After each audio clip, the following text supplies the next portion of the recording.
Saudação, meus queridos! Hoje falaremos sobre contrato social versus revolução de consciências. Mas que diabo é revolução de consciência? Fique até o final desse vídeo e você vai ter uma grande surpresa. Contrato social. O contrato social nada mais é do que acordo entre duas partes, sendo que na maioria das vezes uma das partes se beneficia muito mais do que a outra. O contrato social surgiu pela necessidade de controlar o homem natural com suas vaidades e paixões, pois se todos os homens fossem seguir seus instintos sem limites, o caos e a insegurança se instalariam com a destruição de qualquer sociedade. Segundo os contratualistas, a partir do século XVII, se faria necessário um contrato social, ou seja, um acordo para que a ordem e a segurança fossem estabelecidos. Pois, segundo eles, o homem natural, com suas vaidades e paixões, era muito perigoso. Em resumo, o homem era mau ou era bom, mas poderia ser facilmente corrompido. Então, fez-se necessário o surgimento de uma figura que tivesse acima de todos os outros, que pudesse ditar regras que teriam que ser obedecidas, por bem ou por mal. Essa pessoa seria um semideus, um rei, um líder e, por fim, o Estado.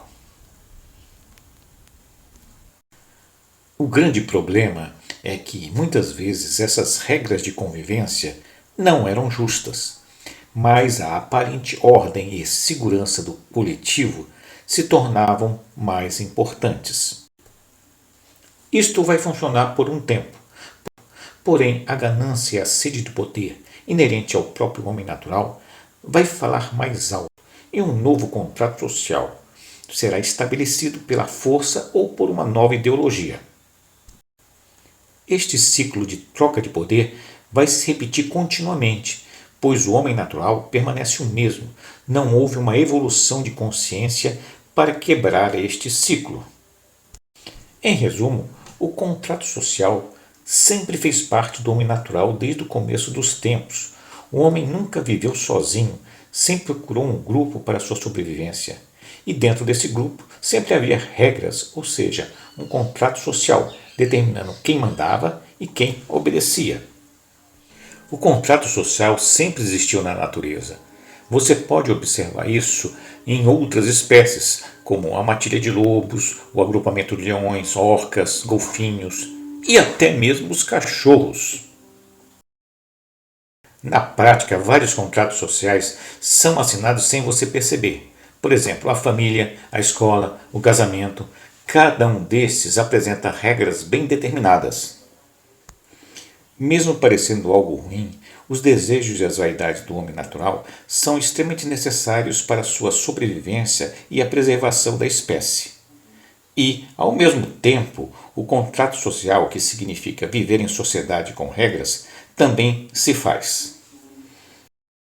Parece contraditório, mas os grandes avanços e os grandes atrasos da humanidade são realizados pelo indivíduo, com suas paixões e vaidades, sempre na eterna busca pelo conhecimento, poder e riqueza.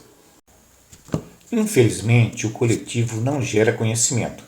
Sempre vai existir a ação de um indivíduo que começa tudo e passa a ideia para o próximo indivíduo, que melhora aquela ideia.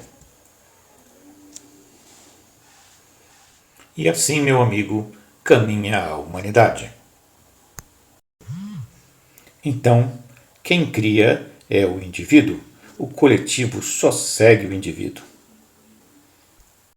Apesar da melhoria de vida devido aos grandes avanços tecnológicos, o que levou à diminuição da desigualdade social, doença e fome, tudo isso não vai ser suficiente para o controle do homem natural. Ter tudo não quer dizer felicidade. Se fosse assim, filhos de pais ricos e famosos não teriam problemas de ansiedade, depressão e, por vezes, suicídio. Afinal de contas, eles têm tudo.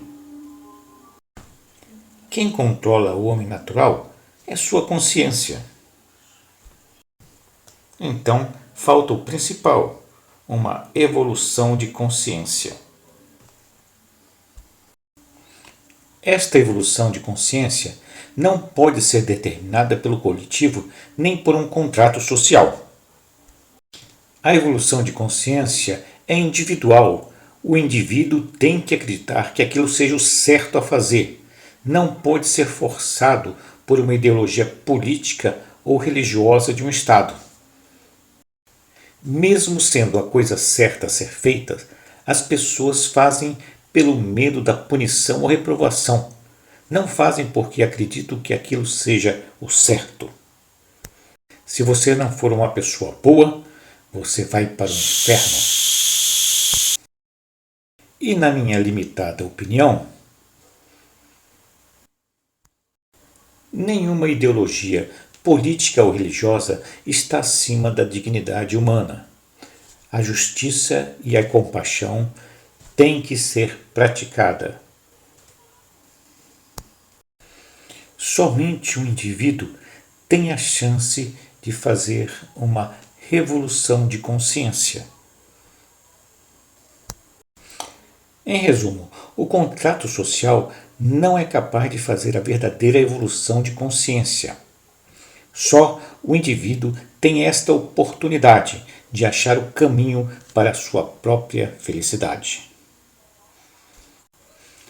Agora a pergunta é: como eu chego lá? Vai depender muito da cultura que o indivíduo esteja inserido. Vai ser uma missa, um culto, uma doutrina. Porém, 3 pilares básicos têm que ser seguidos. 1. Procurar ser justo. 2. Praticar a compaixão. E 3. Nenhuma ideologia política ou religiosa está acima da dignidade da vida humana.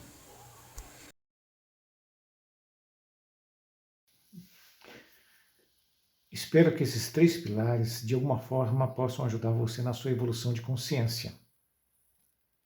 Vocês vão poder encontrar os 3 pilares na descrição do vídeo, é só procurar lá, tá? E por hoje é só. Um abraço do tio Chico.